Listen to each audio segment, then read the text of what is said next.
It's Monday and you're tuned into News 5. I'm Sabrina Daly. Here's what's making headlines tonight.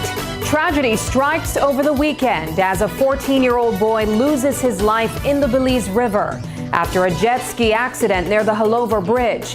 His body was recovered Sunday evening by search and rescue teams. In San Pedro, bullets fly in the San Pedrito area. A house comes under heavy gunfire. No injuries reported, but police have arrested the residents and charged them with gang affiliation. Down south in Toledo, farmers are facing a different kind of battle. A rodent infestation is tearing through cornfields. And right now, the rats are winning. Plus, the government is pushing for a national ID for all Belizeans. But is the public really on board? We've got the results of a Facebook poll and street reactions coming up. And in international news, Belize heads to the International Court of Justice later this year as the Sapodilla Keys sovereignty case gets its day in court. All that and more coming up on News 5. Stay with us.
This newscast is brought to you by the Belize Bank Limited. Our country, your bank. Welcome back. A weekend on the water turned tragic when a jet ski accident claimed the life of a young boy. 14-year-old Axel Oraman was out on the sea with 55-year-old Roy Alvarez when things took a devastating turn. Both were thrown from the watercraft, but only one of them made it back to shore. What followed was a massive 2-day search effort led by the Belize Coast Guard and fueled by the determination of volunteers who refused to give up hope. News 5's Brittany Gordon has the story. What started as a casual jet ski ride on the Belize River took a heartbreaking turn on Saturday. 14-year-old Axel Roman, who was behind the controls, suddenly lost control of the watercraft. Both he and his passenger were thrown into the water, but only one of them came back up. Axel, a young teen from Corozal, never resurfaced. Upon arrival, they met one Roy Alvarez, who reported that he was on a jet ski with one Axel Oroman. He reported that Axel Oroman lost control of the jet ski and both of them fell into the river. Searches were made. He was not located. Thereafter, further searches were done on Sunday and the body of Axel Oroman was recovered from the river. We are now awaiting a post-mortem examination. As soon as bystanders realized Axel hadn't come back up, the Belize Coast Guard was called in. Rear Admiral Elton Bennett, the Coast Guard's commandant, says the search and rescue team was on the scene within minutes.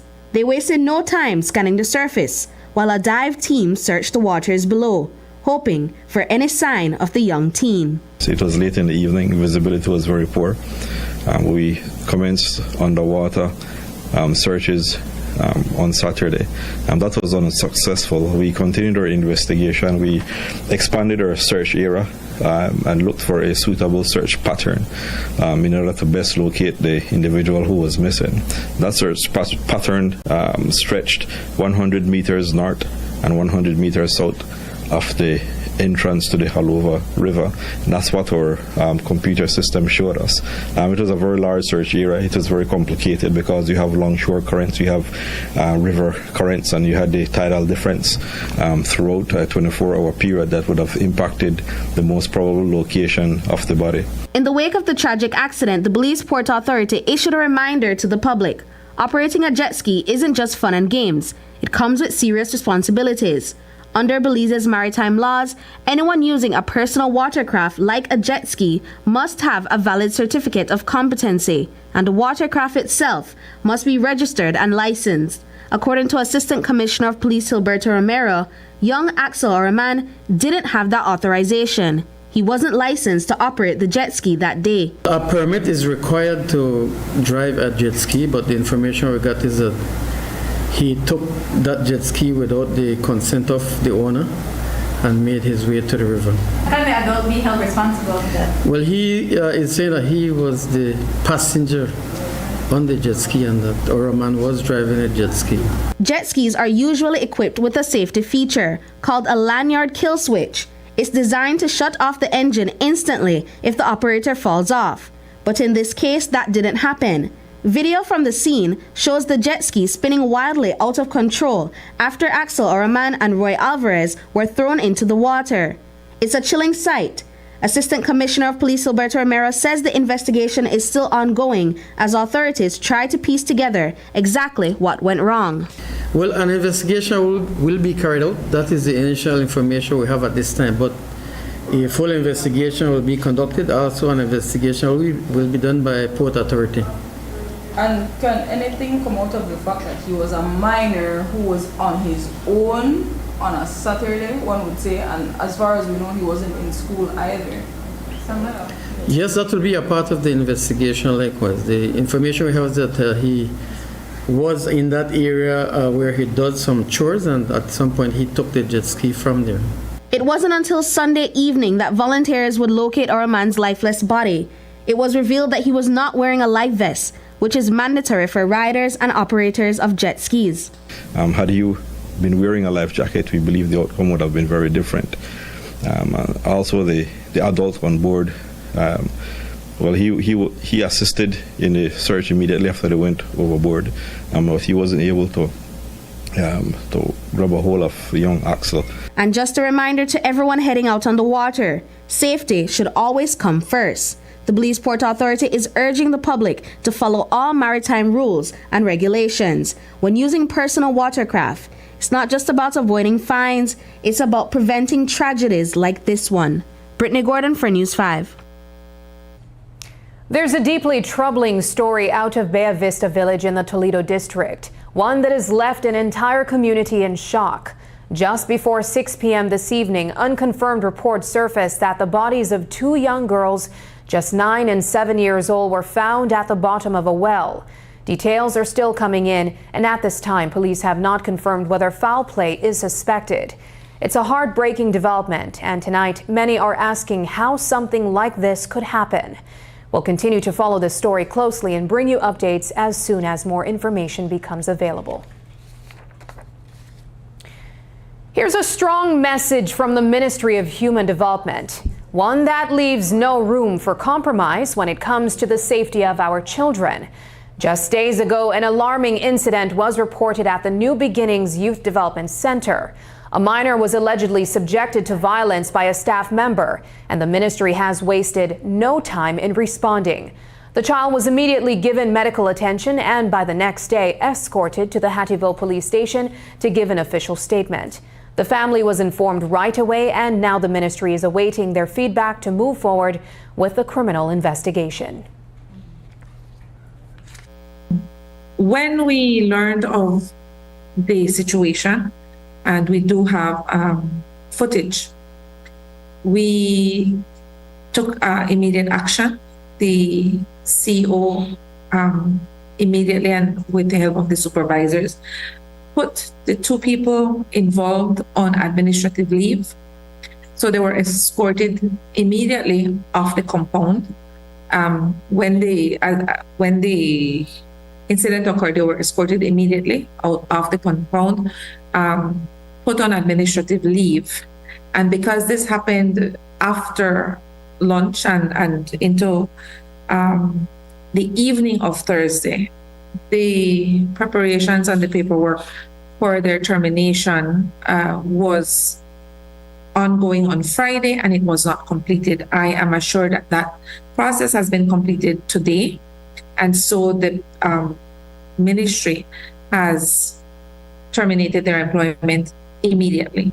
These are stressful situations. Life is stressful, but there can be no excuse for an adult to hit a child. And so that is the position of the ministry. That is my personal position. That cannot be either encouraged, condoned, or tolerated. So that's where we stand on that. We have moved swiftly. We try very hard to maintain the dignity of our residents. In the meantime, swift disciplinary action has been taken. The officer involved has been placed on leave and barred from returning to the facility. Steps are already underway to terminate their employment. But this isn't just about one incident. The ministry is doubling down on its zero-tolerance stance against corporal punishment, not just at New Beginnings, but across all state care facilities in Belize. With help from international partners, the center is undergoing a full-scale reform, aiming to create a safer, more rehabilitative environment for our youth. I think the kindest thing we can do is what we're trying to do at the facility to ensure his mental and his physical integrity, and ensure that he is restored as much as possible. We are ensuring that not only his physical well-being and his health are restored, but also ensuring that he gets the help that he needs. It was certainly a traumatic event. I don't want to lie to you. And while I'm not at liberty to show the footage, I can tell you I was deeply affected by it. And I can just imagine the child as well. As a mother, I put myself in the situation where it might have been one of my children. Certainly could have been any one of us. And I think that the child's well-being, as well as the well-being of all children in Belize, should come first. And so definitely, while we want to ensure that we select our staff carefully and ensure that there's ongoing training, sensitization, and maybe therapy or sessions with them, they also need to call for help if they need help. Coming up, San Pedro home invasion ends in arrests, not answers. More when we return.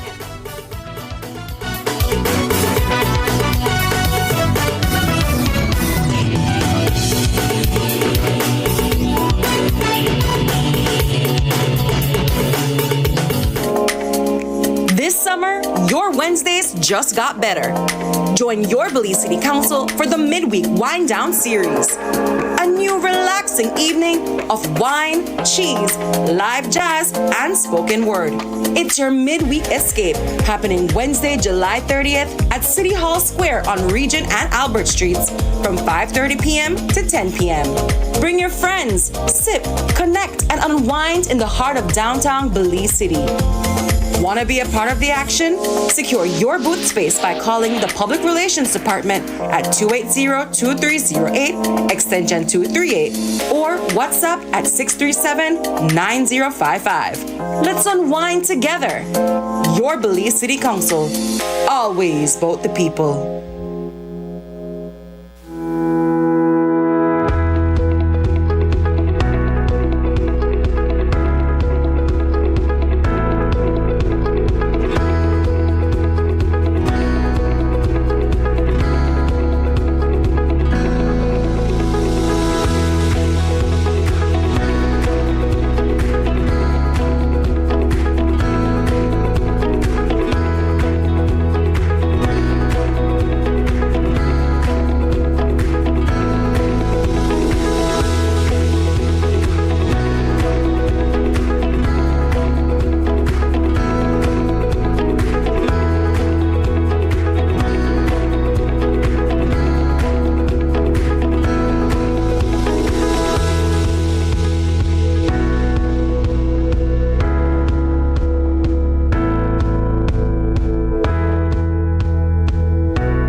Miss the ultimate singing showdown.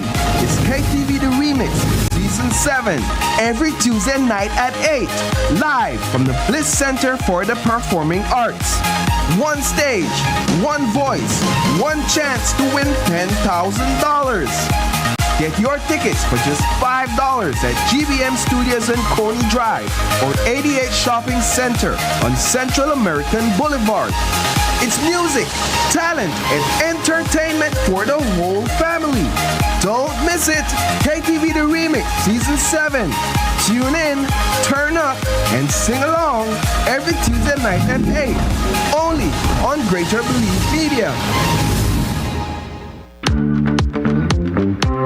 Is your classroom in need of a transformation? Benny's B-Box is giving one lucky teacher the ultimate classroom transformation experience. Just fill out the Google Forms on our Facebook and Instagram pages. Be sure to tag and share hashtag Benny's Classroom Makeover. But don't wait, submissions end July 31st, 2025. Visit our social media pages for more info. Don't miss your chance to get back to school ready with Benny's and B-Box.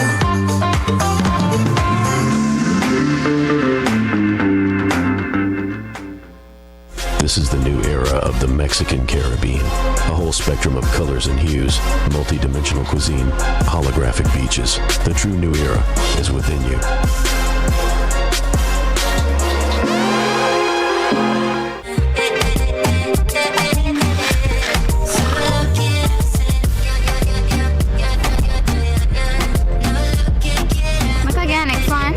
I got you. Man, my house done. Already? Hey, now who that?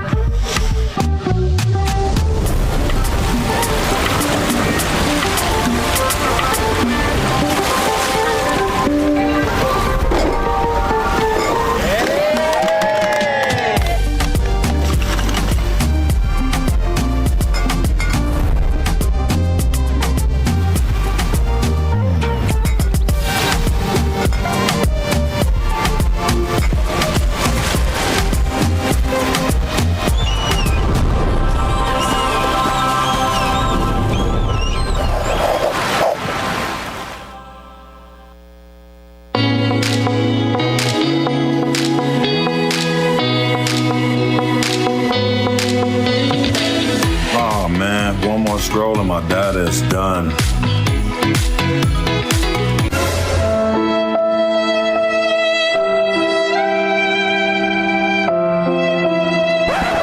Wait, who said anything about running out? Smart just dropped a more powerful plan that now includes social media data so you can scroll till your fingers cramp. Visit any Smart showroom to sign up today because connectivity just got even better. Smart, bringing people together. This afternoon, police held a press briefing at the Raccoon Street station, where Head of Crime Investigation Gilberto Romero shared details of a brazen attack at the Espat residence in San Pedro. Heavily armed gunmen stormed the property in what can only be described as a frightening ordeal.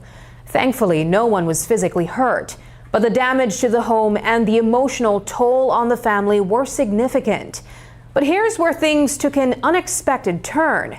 Instead of launching a manhunt for the suspects, police took the Espat brothers, Logan, Mark, and David, into custody. That decision has a lot of people asking, what really went down that night? On Saturday, police responded to a shooting in the San Pedro area of San Pedro. Upon their arrival, they learned that someone came to that area and pulled out a weapon and fired several shots towards two doors of an apartment. The rooms belong to Logan Espat and Mark Espat. No one was injured. Several shells were found in the area, and investigation is being carried out at this time. We do not know who the suspects are for this shooting, but yes, we know the rivalry they have in San Pedro with other persons. Tonight, a father is speaking out, defending his sons and questioning the actions of the police. Gilberto Espat, the father of Logan and Mark Espat, says he's baffled by the charges brought against them. The two were arrested after their home came under gunfire. But according to their father, they're not criminals. They're hardworking fishermen who are lucky to be alive. Espat says anyone who truly knows his sons knows they're not involved in gang activity. So why, he asks, are the ones facing the charges? It was around 4:30 more or less in the morning. We were just waking up to go get ready to go fishing, right? Luckily, my son was awake too, and all of a sudden, he said he was going to brush his teeth when all of a sudden he heard like something like a gun was cranking up, right? And he said, what? He ran to the bathroom. Same time as he reached to the bathroom, he just started hearing like machine gun. And bap, bap, bap, bap, like 20 gunshots. So he just fell and he lay down in the bathroom. So like in less than a minute so, the gunfire eased down. And like how we got cameras and everything when the whole gunfire finished and everything, and opened his door and check what was going on. One of my sons that lives in the other house, he saw like some guys jumping out from the fence, going outside, jumping, right? So he get to find out that the gunshots was right in the house.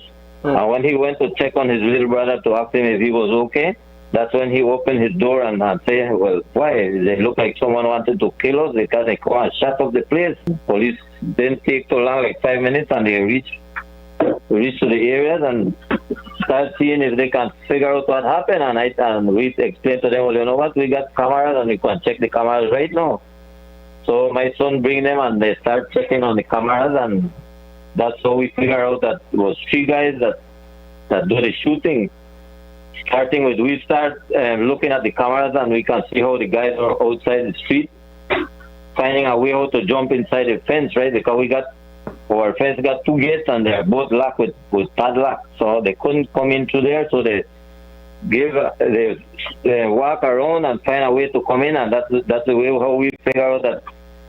Notice that the 3 guys were standing in front of the apartment of my son, and they both of them they just prepare themselves to shoot directly to his direction of his apartment.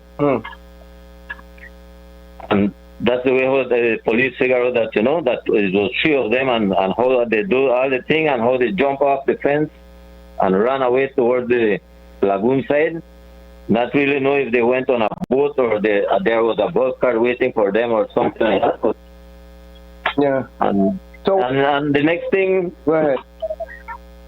We reported, and the police, instead of going and see who they can find that did this, they come and arrest my son then, lock them up for 48 hours, and after the 48, they say they will charge them for gang members because they same one are the ones that do the shooting.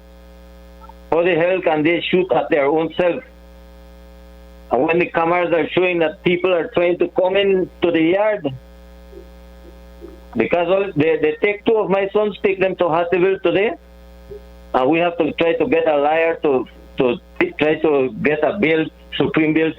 We don't want my son to go to jail after they almost get killed. You dispute the charge that they are members of a gang? Well, of course, I can't say that my sons are members of a gang because the people that know them know that they are fishermen. Now here's a story that's got a bit of mystery and a whole lot of questions. A licensed firearm has vanished from a Caulker residence, and police believe it may have walked off with a woman who spent the night there. According to ACP Gilberto Romero, the gun, a 9mm Glock, belonged to 73-year-old Dennis Gilenas, a local business owner. He says he was with a female acquaintance named Asmin early Sunday morning. And after they both fell asleep, he woke up to find her and his firearm gone. The pistol, along with a magazine loaded with 6 live rounds, was reportedly tucked into his pants pocket. Police searched the home but came up empty-handed. What they did find out, though, is that the woman caught the 10:30 a.m. boat to Belize City, and now she's being actively sought by investigators. On Sunday, Dennis Gilenas, 75 years, reported that he invited a person to his house to spend the night. He had his firearm on him. He reported that he woke up in the morning. He realized that his firearm had been stolen and the male person was nowhere to be found. We are seeking this person at this time for investigation. On Friday night, we brought you the story about the Ministry of Foreign Affairs and its $250,000 vehicle purchase from Car Guys Belize Limited. The ministry is now setting the record straight. In a public statement, the ministry clarified that the pre-owned 2024 Land Cruiser wasn't bought using taxpayers' money. Instead, they explained that the vehicle, along with another, was provided through support from strategic partners. In fact, the ministry says that since the Briceño administration took office, it hasn't spent a single cent of public funds on vehicles. Every addition to their fleet, they say, has come through donations from development partners. As for how these vehicles are used, the ministry says they're essential for day-to-day operations and for providing protocol services across the government of Belize.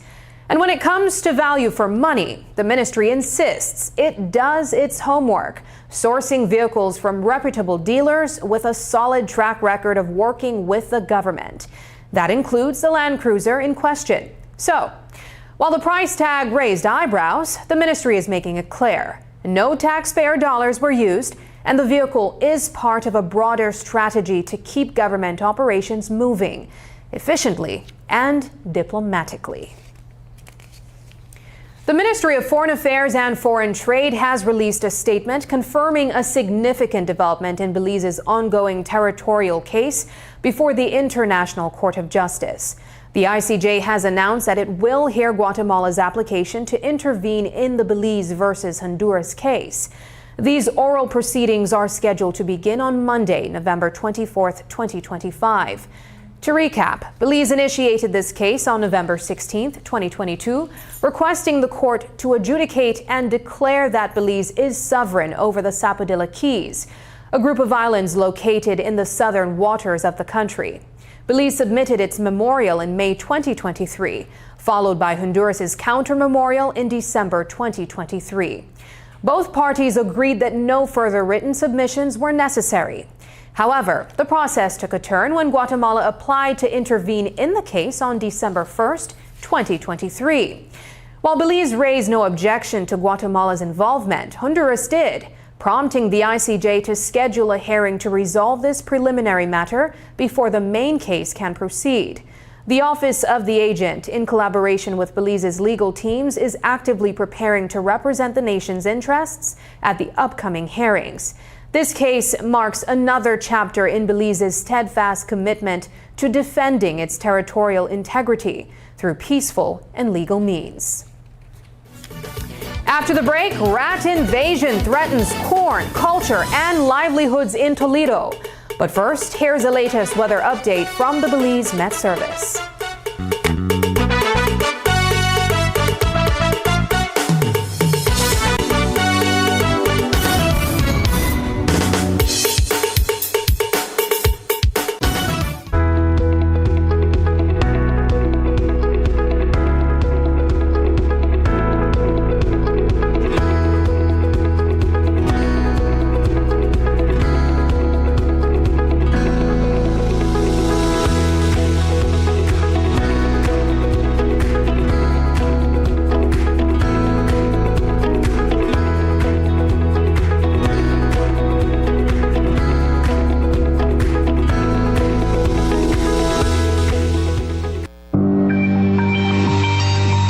And Zika alert. Do your part by preventing mosquito breeding. The Ministry of Health reminds the public that as we enter the rainy season, be aware of the dangers of dengue, chikungunya, and Zika. These are infectious diseases that are transmitted by the bite of Aedes aegypti and Aedes albopictus mosquitoes. These mosquitoes are most active in early morning and late afternoon. Activities that should be done to prevent dengue and Zika include: avoid having containers that can collect water in your yard. Cover water storage containers such as drums. Change the water in flower pots every 4 or 5 days. These are ideal breeding sites for the mosquito. With the elimination of breeding sites in and around the yard, dengue and Zika can be avoided. Dengue and Zika begin with sudden onset of high fever. Other signs and symptoms include rash, joint pain, eye pain. The public is also encouraged to use mosquito repellent spray or lotion on the body or clothing. Do your part by preventing mosquito breeding. A health and wellness message from your Ministry of Health.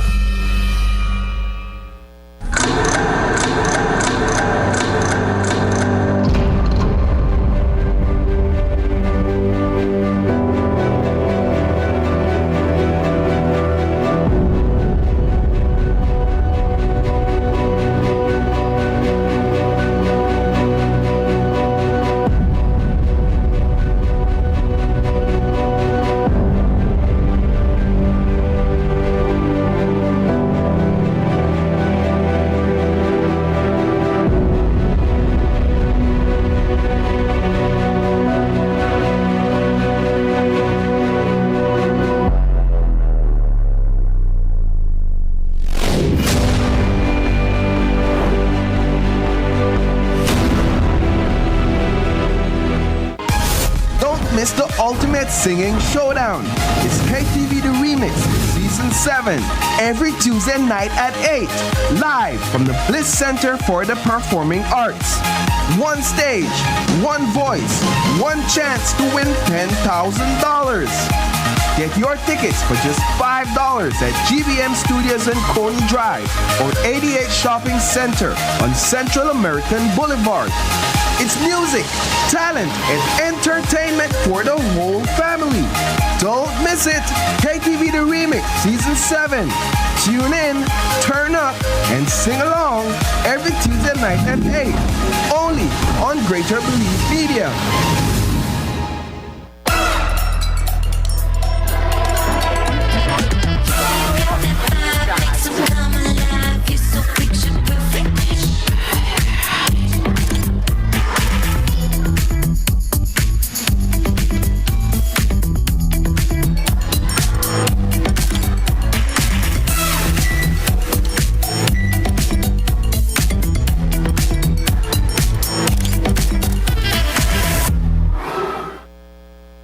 Angela's press celebrating. Please. 140 years, so come on, enjoy all the great deals. Back to school, the best quality for less. From June 16th to August 30th, enjoy great deals you won't forget. So many years of serving the people of Belize. Yes, that's Angela's breast. As we went back to school, from June 16th to August 30th, back to school. Win cash on every Tuesday. Back to 10% off on every Tuesday. So when them ask, just tell them that we're going back to school. With an office makeover and 1,000 cash. Back to school, scratch and win. Everybody just come in. We're back to school. It's Angela's press anniversary. Everybody come, enjoy great deals. From June 16th to August 30th. Enjoy great deals.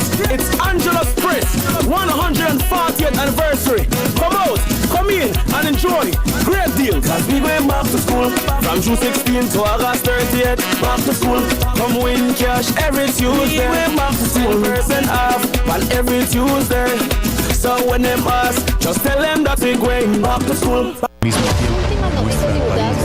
Veracidad, imparcialidad. Este es el término utilizado. Hemos estado haciendo el trabajo como organización. Y tus noticias en español. Están en aguas beliceñas, entonces esta bandera se queda aquí. Sintoniza Canal 5 cada viernes a las 7 de la noche. Tenemos que resolver los grandes problemas de este país. Su voz importa, su acción cuenta. Transfusión sanguínea, elementos que indican un deterioro evidente del estado de salud. Somos Noticiero 5 semanal. Perdió la vida en un heroico intento de proteger a su hermano. El Tribunal de Magistrados de la ciudad de Belice se paralizó. La policía está investigando 2 asesinatos separados. Tu fuente de información.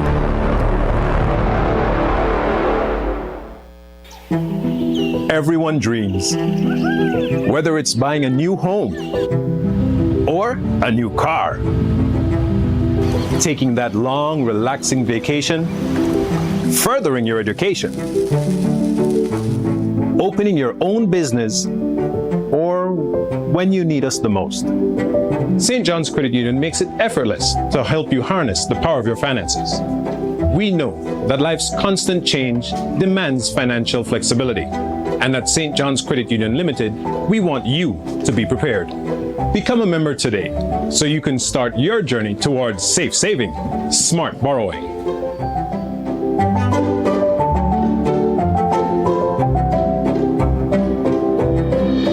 St. John's Credit Union is the leader since 1946. They work harder.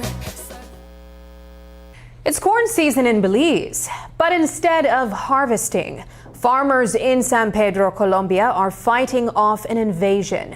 Not from the weather, not from thieves, but from rats. And lots of them. These rodents are tearing through fields, devouring seeds and young corn shoots, and leaving small-scale farmers scrabbling to replant again and again. With time running out and resources running low, the community says they're at a breaking point.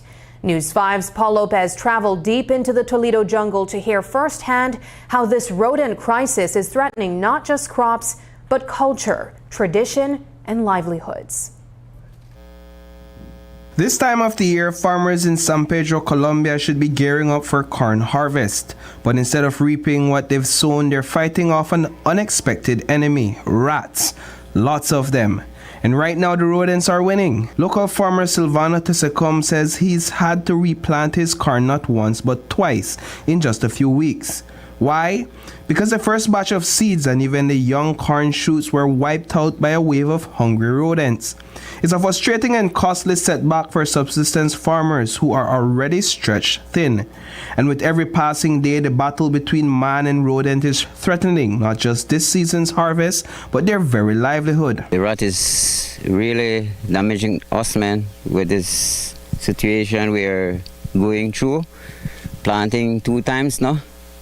And it's not only me, and we have a lot of farmers there affect them too, no? And I'm gonna put an next try and we cannot give up now. For these small-scale farmers, giving up is not an option. Most of them work tiny plots of land, and every ear of corn counts, not just for their families, but for the animals they raise and the little extra they earn at the market. They eat anything, man. They start to eat a lot of things, like they eating grass too, not early corn. They eating some rotten stick, and look like they want to eat us too, man. These pests are masters of hide and seek, burrowing into the rich soil during the day and emerging under the cover of darkness to feast on freshly planted corn. Tesacum says he's seen rodents before, but never like this. Residents believe the surge in rodent activity may be linked to the 2024 forest fires, which they say disrupted the local ecosystem. Subsistence farmers, small-scale farmers that are planting corn in this area here it's not huge areas that we're planting, so the loss is huge. It is very cultural, and it's very important to the practice here in southern Belize because we are self-reliant. So there are a lot of imbalances in the ecosystem. So things like the terras, the gray foxes, the ocelot, the jaguarundi, the hawks. They have very little area for them to come back. So it will take a gradual process for the elimination of the rats. In the rugged hills of Toledo, farming isn't just a job, it's a test of endurance. To reach one of these remote corn plots in San Pedro, Colombia, we had to drive up a steep, winding path for nearly 20 minutes, then hike another 250 feet on foot, and that's just to get to the field. These small farms are carved into the jungle, tucked between hills to shield them from harsh weather. All along the roadside, you'll find farms under siege, and with corn being a seasonal crop, timing is everything. It is bigger than just rats. It is putting the stake of lives, of Maya lives, for example, at stake because we won't have enough corn to keep on planting. And it's also seasonal. The corn does need sufficient water when you're planting, so that's why when the farmers they plant at this time, we anticipate the rains. At this point, most farmers should have already planted. Some farmers they start planting in May. We're already in July. Come August is when we have things like corn lab, dokono, and that's a time when people enjoy that. So those are some of the things that are now changing because we won't have the corn on time for the families to enjoy. The stakes are high. They've only got a limited stash of quality seeds left from the last harvest, and the rats are tearing through them. If those seeds run out, the season's loss could snowball into next year. And it's not just about planting. These farmers still follow the tradition of reciprocal labor, trading time instead of money. But there's a catch. After planting, the host has to feed the whole crew. That cultural feast is another cost they're struggling to cover. After the planting, there's a rewards for the workers. When we have a feast, and of course the main food is the caldo chicken, local chicken caldo, and that is what we give to the workers. The feast is an expense. I mean, local chickens are not so cheap. They're expensive not only to buy, but to raise a chicken is expensive. I mean, corn is what we're short of corns. And this is the second feast that we are doing. I mean, it's a second expense. The first expense has gone down the drain. So this second expense, we hope that we get this other corn. So what's the fix? Some farmers tried bringing in cats, but they went wild. Others are burning the land to flush out the rodents. But that's risky and can spark bigger fires. With time running out to plant, many are taking that gamble anyway. But Tesacum says even that isn't working. The rodents keep coming. Now the community is calling on the government to step in before the damage gets any worse. Rodents in agriculture are common. Every year they come on. Rodents in standover cane are common. You didn't harvest your cane, forget it. The rodents will have it, right? So that you have rodent on a farm is not strange or surprising to anybody. Now, if it is an invasion of rodents, I don't know. I mean, what do you call an invasion? You have 10 rats in a field eating a pumpkin. Is that an invasion? No. But my technicians will have to go out and make an assessment and report back to us. But I've never heard of rodents eating out the entire field. Right? You will have it. And it's like everything. If you have a bushy farm, if you have your corn under overgrown weeds, the rodent will find a suitable place to live, so he will live there, right? If you have a cane field that's bushy and weedy, then the rodents will live there. Reporting for News 5, I am Paul Lopez. When we return, Belize to roll out high-tech national ID amid public skepticism.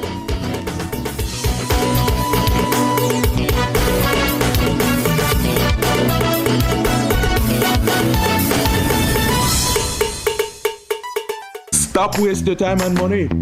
Come to Publix, where every dollar counts. So why shop anywhere else?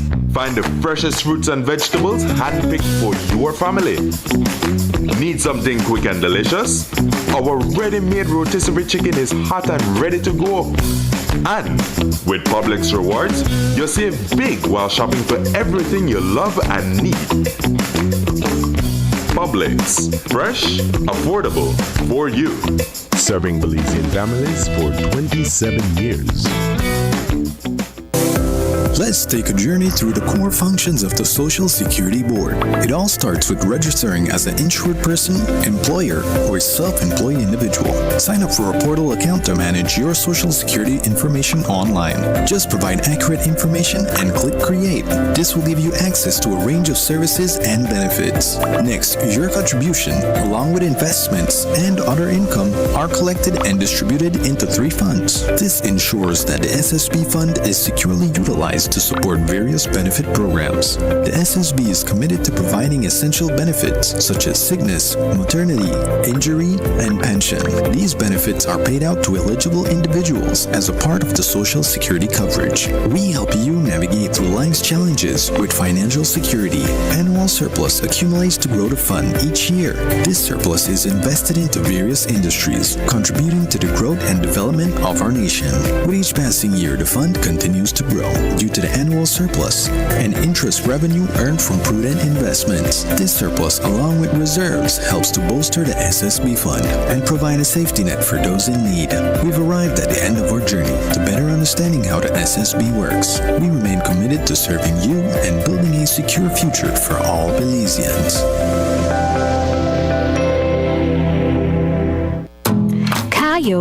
We have exciting news for you.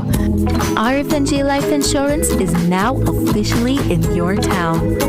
Now, you can visit our office to pay your life insurance premiums or speak to our dedicated agent, Mayeli, about securing your future with the right coverage.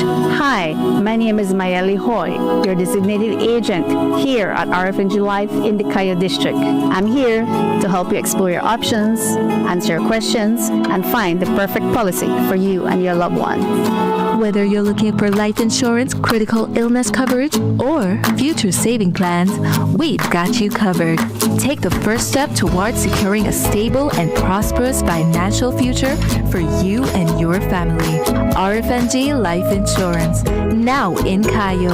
And don't miss our upcoming health fair on July 19, 2025, happening at the Cayo Welcome Center from 9 a.m. to 3 p.m.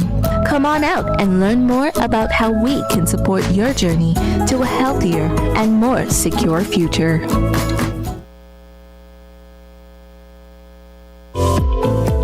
Unwrap the joy of crystal clear picture and sound from Iowa, the brand that offers you affordability and exceptional quality. Iowa has a wide range of exceptional products to choose from, such as TVs, speakers, headphones, home appliances, and much more at affordable prices that won't break the bank. Enhance your audio-visual entertainment experience with Iowa, and for your convenience, parts are readily available in country for hassle-free maintenance. You can find Iowa products at your local electronics store countrywide. Choose Iowa, the best in home entertainment and household appliances. Don't miss the ultimate singing showdown. It's KTV The Remix Season 7 every Tuesday night at 8, live from the Bliss Center for the Performing Arts. One stage, one voice, one chance to win $10,000. Get your tickets for just $5 at GBM Studios and Coney Drive or 88 Shopping Center on Central American Boulevard. It's music, talent, and entertainment for the whole family. Don't miss it. KTV The Remix Season 7. Tune in, turn up, and sing along every Tuesday night at 8. Only on Greater Believe Media.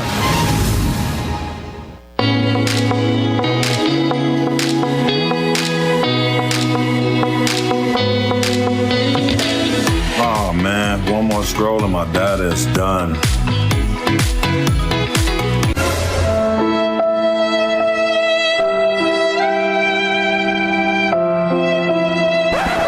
Wait, who said anything about running out? Smart just dropped a more powerful plan that now includes social media data so you can scroll till your fingers cramp. Visit any Smart showroom to sign up today because connectivity just got even better. Smart, bringing people together. The government has officially approved the full rollout of a brand new national ID system. And it's not just another card to carry around. Earlier this year, the Ministry of E-Governance and Digital Transformation tested the waters with a pilot project. Now, they're diving in. This digital ID uses biometric data, like fingerprints and facial recognition, to help citizens access services faster, safer, and without ever stepping into an office. The government says it's a leap toward modernization. But not everyone's convinced. Some Belizeans are questioning whether this new card is really necessary, especially with other IDs already in circulation. To clear things up, we spoke with the CEO of e-governance, Jose Urbina, who says the card is more secure and more capable than anything we've had before. We're just at the kickoff phase. Of course, again, we need to differentiate functional IDs and the national ID. National ID is a secure, unique way to authenticate you. When we look at our functional IDs, Social Security, it has specific uses. In the case of Social Security, is to track your employment, to track your contributions, and to track your benefits, right? When we look at our driver's license, it's simply used to provide that you as a driver what driving I'll call it rights you have, right? Maybe you can drive a standard or automatic and a truck, a plane, whatever you want to include in that driver's license, right? So for that specific use. And the same thing with the voter's ID. The voter's ID allows you to authenticate yourself on the day of elections for voting purposes only. And that is what their respective legislation states. And now, when we look at a national ID, it is more encompassing. And of course, we need legislation. So one of the key aspects is that once we get the final approval from within government, it kicks off the open tender for legislation review. We need legislation to back up the national ID, right? How should we use a national ID? How do we link the new legislation with our public sector Data Sharing Act, and how do we also link it to our Data Protection Act? When we look at the national ID from an infrastructure perspective, the national ID infrastructure needs to connect with all databases that exist within the public, and also to some extent to the private sector, because the private sector will also be using this platform to authenticate the user. And so there's a huge differentiation when we look at national ID and functional IDs. Now, whether the national ID will replace some of the functional IDs, I honestly believe it will. The card is expected to be rolled out within the next 3 years and will come at no charge to the public. Within the next 3 years, the government plans to roll out a brand new national ID card. But this isn't just another piece of plastic. It's digital, it's biometric, and it promises to make accessing public services faster and more secure. Think about applying for a loan or getting a police record, all without standing in line. But not everyone's sold on the idea. To get a sense of how Belizeans are feeling, News 5 ran a quick Facebook poll and the results were loud and clear. Over 1,300 people chimed in and a whopping 85% said they're not on board. So we hit the streets of Belize City to hear more from the people themselves. I think they should do an idea as well for the buses. I think that would be very nice. Oh, so that we can pay for the bus with that? Yes. I saw something similar in Taiwan. Yes, so I think it would be a good idea. And with this idea, since it has like your face scan, you'd be able to apply for loans at home and police records. You'd support all of that? Yes, I think all of your information will be in a database. So I support it. I don't like ID too much, but I keep social that I worry about that passport. So you think that how they should maybe instead of make a whole new card, they should just sort of strengthen the social security card what we don't have? I think so. Social security better. So do you support the national ID? Of course, yes. I feel like we need to modernize as a nation. We need to keep with the times, move forward, take a step forward, There's something magical happening at the Bliss this week, and it's all thanks to two talented artists from Mexico. Meet Jesus Cosido and Raquel Robles, a dynamic duo from Sonora, who are back in Belize with their colorful, hands-on puppet-making workshop. For the next 2 weeks, they'll be working with librarians and kids, turning imagination into art through vibrant character hats designed for storytelling. They've been bringing their creativity to Belize every year since 2013. Let's look at how they're inspiring the next generation of storytellers. The Institute of Creative Art is rolling out its Summer Arts and Literacy Initiative, and Director Kim Vasquez couldn't be more excited to welcome two special guests, puppet maker Raquel Robles Pacheco and storyteller Jesus Cosido. Together, they're leading fun and interactive morning sessions with kids and librarians diving into the world of theater, puppet making, and storytelling. It's hands-on, it's imaginative, and it's all about bringing stories to life, one character hat at a time. We have two visiting instructors from Mexico, Raquel Robles Pacheco and Jesus Cosido. They are teaching here at the Bliss Center for the Performing Arts as a part of our Summer Arts Immersive Program. They are engaged in teaching children in the morning theater and how to use the puppets to do storytelling. As well as in the afternoon, they are engaged in training librarians. They're training this week 9 librarians from the Cayo and Belize district. Ever dreamed of bringing a story to life with your own hands? Well, now's your chance. You can be part of the magic. Design your own mask or character hat and dive into the joy of storytelling and community art. Solo un mes. Ya nos quedan 2 semanas. Every time they come to Belize, there is a different experience because they come and share their talents with talented people here in Belize.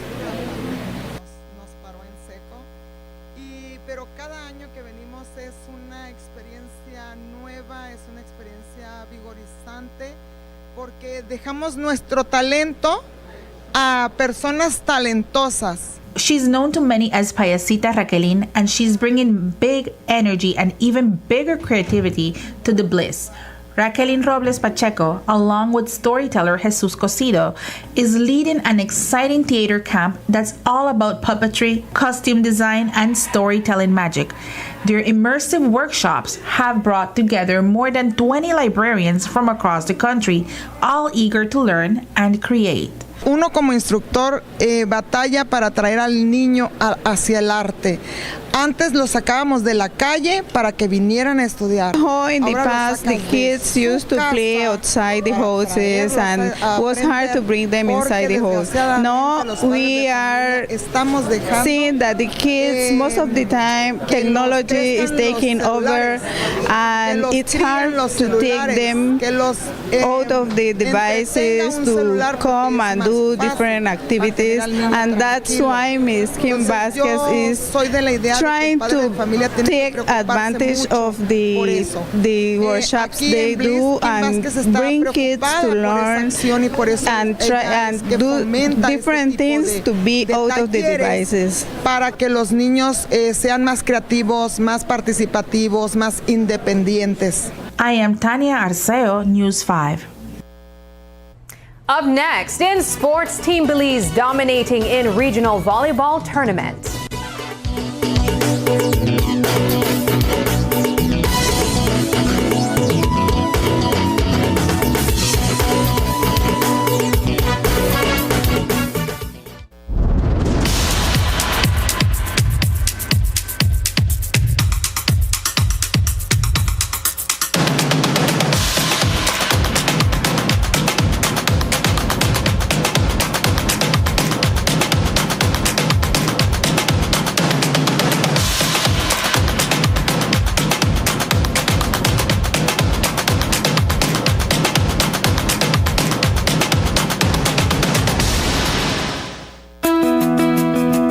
La formación del Centro Neurológico del Hospital Galenia es que esas enfermedades que son altamente complejas y que muchos de nuestros pacientes tenían que emigrar hacia otra parte de la República u otra parte de México ahora puedan ser atendidos aquí.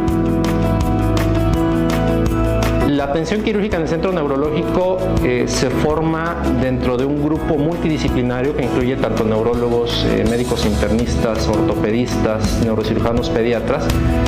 Y este esfuerzo que se ha realizado para conjuntar a todos los especialistas es para siempre brindar al paciente un abordaje multidisciplinario y transversal. Evidentemente, mientras más rápido podamos llegar al diagnóstico de los pacientes, más rápido podemos tratarlos, resolverlos y por ende mejor resultado vamos a tener al final. Entonces creo que la prioridad y el fundamento principal de un proyecto como este es justamente eso, que no se pierda tiempo de forma innecesaria para poder al final del día llegar al mejor de los resultados con un tratamiento completo, integral y oportuno. Y las visiones desde diferentes perspectivas nos permiten tener pues el mejor tratamiento y la mejor opción para el paciente. Tenemos la capacidad técnica, operativa, profesional y la infraestructura de poder establecer una atención neurológica de alta calidad.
Miss the Ultimate Singing Showdown.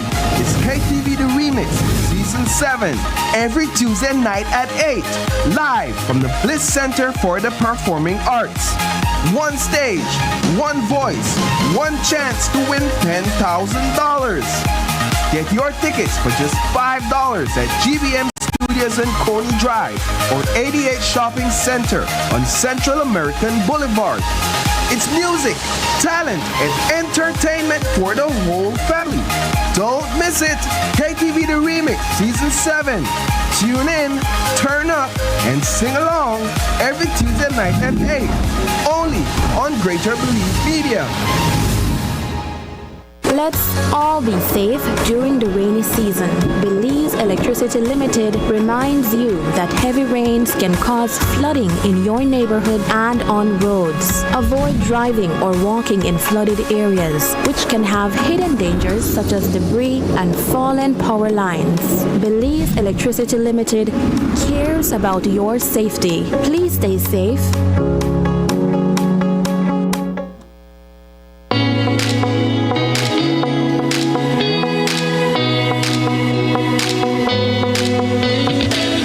Oh man, one more stroll and my data is done.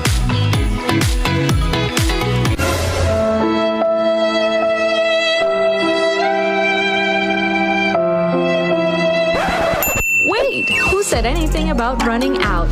Smart just dropped a more powerful plan that now includes social media data, so you can scroll till your fingers cramp. Visit any Smart showroom to sign up today because connectivity just got even better. Smart, bringing people together.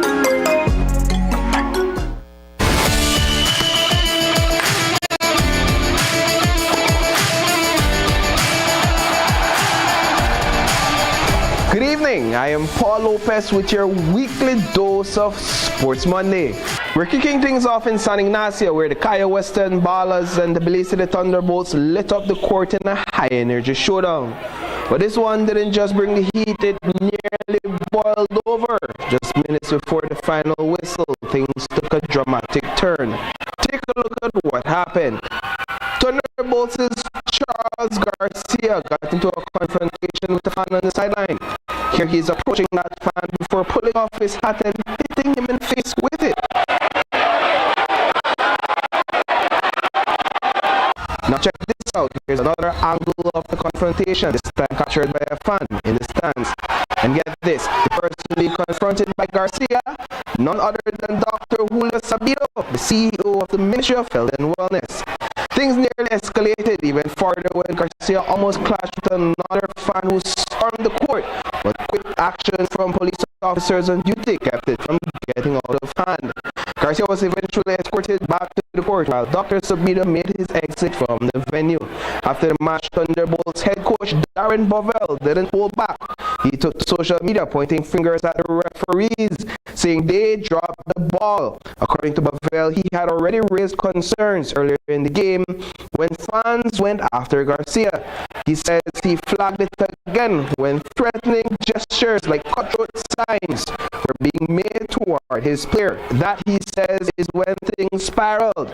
Bovell is now calling on the league's commissioner to step up and be more selective about which officials are paired for these high-stakes games. Now all of that drama unfolded near the end of the game, but before things got heated off the court, the real battle was happening on it. The Kaya Western Ballers came out swinging, clearly determined not to repeat last weekend's home court loss. And they meant business. From the opening tip, they took control. By the end of the first quarter, they were already up 26-10, thanks in large part to standout performances from Dennis Flowers III and Eric Nicolas. And they didn't let up. By halftime, the Ballers had stretched their lead to a commanding 80 points, 43-25 over the Thunderbolts. The Thunderbolts brought that lead down to 12 points at the end of the third quarter with big-time buckets from Matthew Young and Victor Evans. The Thunderbolts then brought the Western Ballers lead down to 8 in the fourth. But this one eventually slipped out of their hands, a big home court victory for the Kaya Western Ballers, much to the delight of the fans that were inside a packed-out Sacred Heart Auditorium.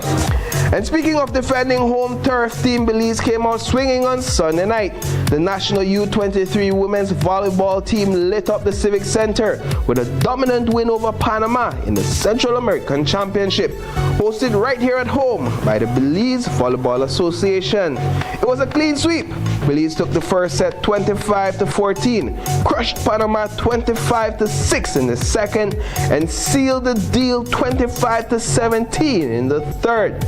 Next up, they face El Salvador tonight, Honduras on Wednesday, and Guatemala on Thursday. We'll be keeping a close eye on these matchups. Now from the volleyball court to the football field out in Lucky Strike Village, the William Dawson Peace Cup is heating up in the knockout rounds. On Sunday, Cesar Ridge FC went head-to-head with Hattieville Rockville in a do-or-die showdown. And folks, this one wasn't even close. It was a blowout from start to finish. Cesar Ridge on the attack. Lonnie Leslie with the ball, and he blasted one into the goal. 2 minutes later, corner kick for Cesar Ridge, a header inside the box. The goalkeeper tried to get the ball out, but Deshaun Thompson was right there to clean things up. 7 minutes later, another corner kick for Cesar Ridge, and what a beautiful kick from Naeem Wilson. The ball bounced off the sidebar and went into goal.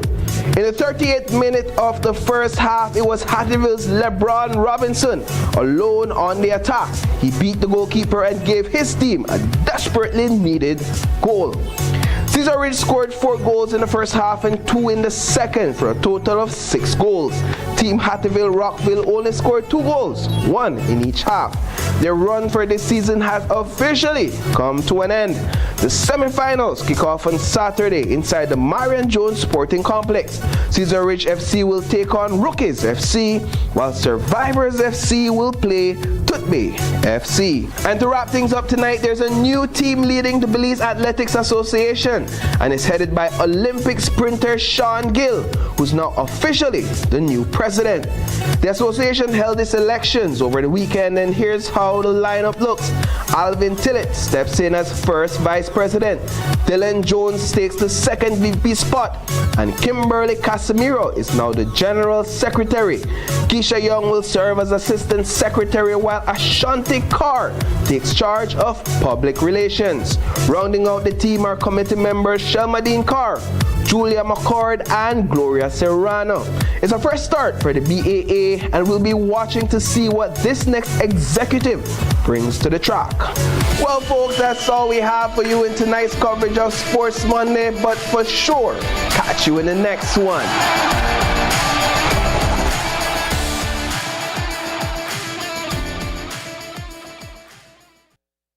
And that's the news. Tonight's broadcast is available at greaterbelize.com, on our Facebook, and on YouTube. I'm Sabrina Daly. Thanks for joining us, and from all of us here at News 5, good night.